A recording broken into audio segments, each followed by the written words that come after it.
Саламатсыздар ма оқушылар, кванттық физиканы әрмен қарай жалғастырамыз. Енді келесі бізде Вин ығысу заңының өрнегін сұрап тұр. Негізінде Вин ығысу заңының формасы ол бізде мынандай форма. Лямбда м б бөлінген т.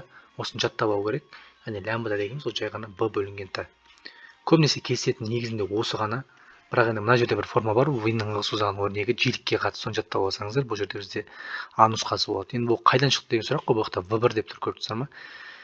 С бөлінген лямбда т, мына жақта бізде b1, осы жерден біз орын алмастыратын болсақ, с бөлінген b1 тең лямбда т болады. Осы жерде мынау с бөлінген b1 дегеніміз, бұл бізде мына b-ны береді ғой, түсінікті ма? Осы мәнді береді, мен осыны жаттап алсау керек. И все дейміз де кете береміз. Енді дәл осыған бір пример есепті шығарып тастайық. Мысалы 39-ды бізде мынандай есеп берілді. Абсолюттік қара дененің температурасы дейді, т берілген 300 кельвин дейді.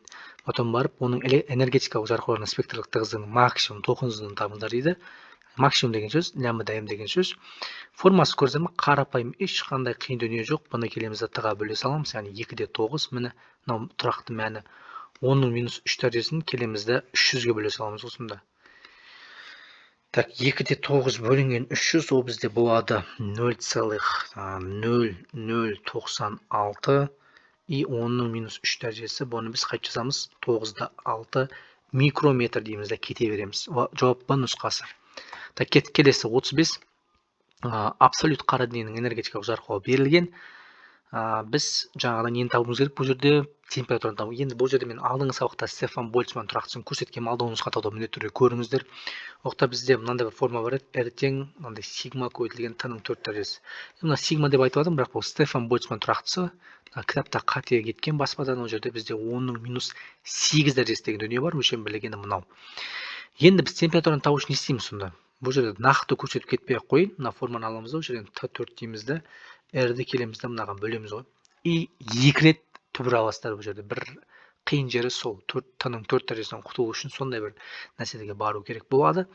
Осы жерден таба саламыз. Міндетті түрде шығарып, жауапты комментарийға жазып кетіңіздер, қандай нұсқа болатындығын.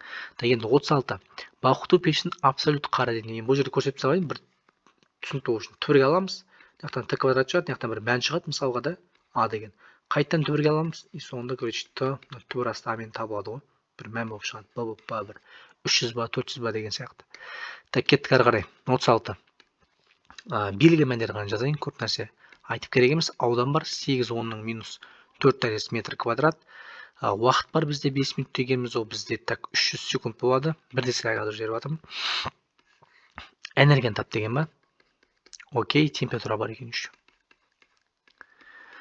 Балқыту пештің абсолют қара дене деп алып, оның ауданы болатын бақылау терезесінен. Окей. Не істеуге болады деген сұрақ. R тапсақ болады. R дегеніміз не? Сигма көбейтілген т-ның 4 дәрежесі. Сигмамыз ол бізде берілмесе де біз Больцман есептерін шығарған кезде, Стефан Больцманның есептерін шығарған кезде энергетикалық жарқырауға қатысты ол нәрсе болу керек та. Жаттап алу керек. Мынаяқтан R тапсақ болады. Дальше мы можем что делать деген сұраққа жауап келетін болсақ, жалпы бізде R дегеніміз не? R дегеніміз ол бізде, қазір айтамын, ол бізде P немесе бұл жерде енді по-разному алсақ болады бұл нәрсені. Бұл мына нәрсе ғой бізде. Жалпы P дегеніміз, оның уақытқа көбейтіндісі ол бізде энергияны береді. Түсінікті ма? Ал енді мынау дегеніміз, бұл не көбінесе бізде негізінде P-ның S-ке қатынасы ғой. Түсінікті ма? Осы нәрсені жатқа білу керек. Енді біз бұл жерде не істейміз? Так. P-ны жазып алсақ болады. P-ны қайт жазамыз. P дегеніміз ол бізде E бөлінген т дейміз да. Сонда мына форма бізде қалай өзгереді? E бөлінген ts болады. И осы жерден E-ні табатын болсақ, ол бізде R ts бола салады екен. Немесе ашып жазсақ сигма т4 ts. Так, мына есеп по идее жауабы мынау шығу керек. 13,6 килоджоуль, тексеріп көріңіздер. Так, кеттік. Так, мына шапсадық. Фотон дегеніміз не дейді? Жалпы фотон дегеніміз не? Фотон дегеніміз тыныштық массасы нөлге тең, электромагниттік сәуленің кванты деп жаттап алсақ болады. Фотонға қандай қасиет тән емес? Тыныштық массасы нөлге тең емес, осы тән емес, яғни оның тыныштық массасы нөлге тең ғой, ал мына тең емес деп тұр. Фотон энергиясының өрнегі дейді, ол E тең h ню, во-первых, h ню деген іздейміз, қаяқта ол міне. Сосын h c лямбда деген бар. С мен не ғой? Пример көрсете салайын, бір десе мысалға 50 есеп шығарып тұрсақ, энергиясын қалай шығарамыз? H көйтеміз, нюға көйте саламыз. 50 есеп көрсем, өте easy ғой, былайша айтқан кезде ше, бұл тақырып негізінде 663 10-ның минус 34 дәрежесін 10-ның 12 дәрежесіне көйте салу деген бұл енді оңайдың оңайы сияқты. Минус 20 қанша болады? 2 бола ма? Мынау ғой, мына нұсқасы. Так, то же самое 51-ді қайта шығарамыз. Лямбда берілген энергияны табу үшін H лямбдадан қолданамыз. Орнына қоясыздар. Қойып көрсете салайын, 663 10-ның минус 34 дәрежесі, С дегеніміз 3 көбейтілген 10-ның 8 дәрежесі, лямбда дегеніміз 3 көбейтілген 10-ның минус 9 дәрежесі. Шук кетті. Тең, так 17 663 10-ның минус 17 дәрежесі, короче, джоуль болды. Так, бұл нұсқасы. Деймізде кете береміз. Так, келесі енді бұл есептер бізде то же самое. Так, абсолют сыну көрсеткішін сұрап кетті бұл жерде. Оны түсіндіре салайын, то же самое. Жалпы энергия дегеніміз ол бізде H бөлінген лямбда ғой негізінде.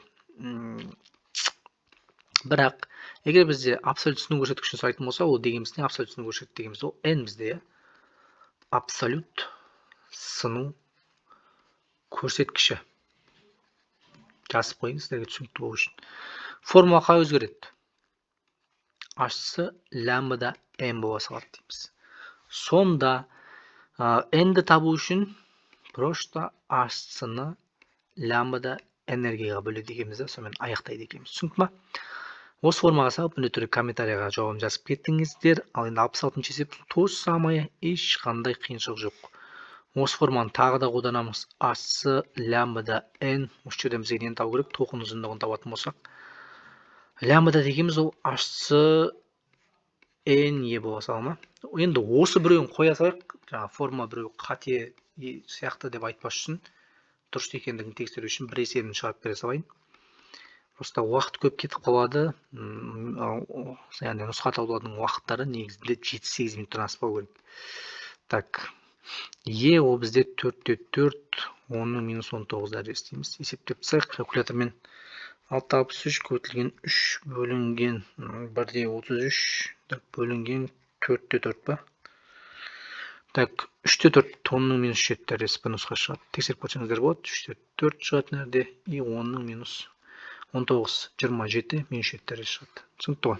Бұл досымен бүгінгі нұсқа табуды аяқтаймыз. Каналға жазылайық, комментарий міндетті түрде